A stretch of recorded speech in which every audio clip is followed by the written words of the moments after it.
Well, welcome back. Things are looking kind of the same all around the region right now. Sitting around 80 degrees, sunny skies. You can see the sun starting to set for us a little bit over in Dublin. Can't wait till we start getting nice views of the sunset on these sky views. In fact, the thing about September is this is the month where we do lose the most daylight. Obviously, we're not going to count the fact that there will be a time change in early November. That's kind of cheating. We're just talking about natural daylight loss, and September sees the most of that. So we're obviously looking really good on our radar. Here's a recap of today. 59 our wake up temperature. That's 8 below the average of 67, and a little cooler than expected this afternoon. I figured we'd get to at least 82, maybe 83 today, but nope, we're keeping it right at 80. No complaints from me. That's 9 below the average of 89. Just utterly fantastic out there. A lot of us starting to get into those upper 70s. We'll be getting into the 60s probably around 10 p.m., mid 60s by midnight, and you see upper 50s heading to the start of tomorrow. The vast majority of the region will get below 60 degrees tonight.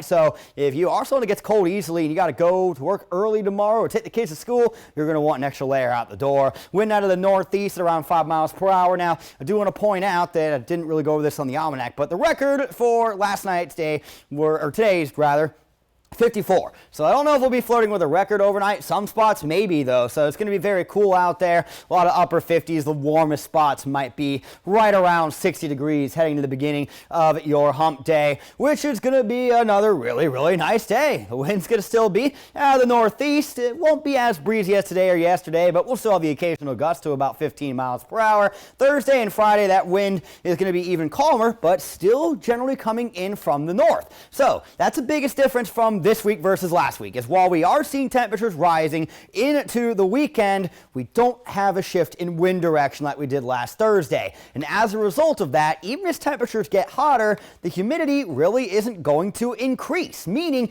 that as it gets towards the 90s heading into the weekend, yes, it's going to be warmer out there, but it's not going to be as sticky as it was, say, last Friday or Saturday when our dew points were in the 70s versus the 60s where they'll be later this week. So again, that wind is still going to be out of the northeast heading into tonight. Waking up tomorrow, mostly upper 50s out the door, a few mid 50s even. Your Wednesday afternoon, we're still in the upper 70s heading through lunchtime, and then the mid 80s for a lot of our highs in the afternoon. Abundance of sunshine overnight. We're going to be very similar tomorrow night as tonight. I definitely think that we will see some upper 50s for at least half the region out the door to start your Thursday, so you'll need that jacket again if you get cold easily. And heading into Thursday afternoon, still a lot of sunshine out there. I really don't think we're going to see too much of an uptick in cloud cover as we move forward, because again, without that wind shifting direction to out of the south to pull in more humid air, we're not going to see the humidity uptick a whole lot. So 84 degrees for the high tomorrow in Macon.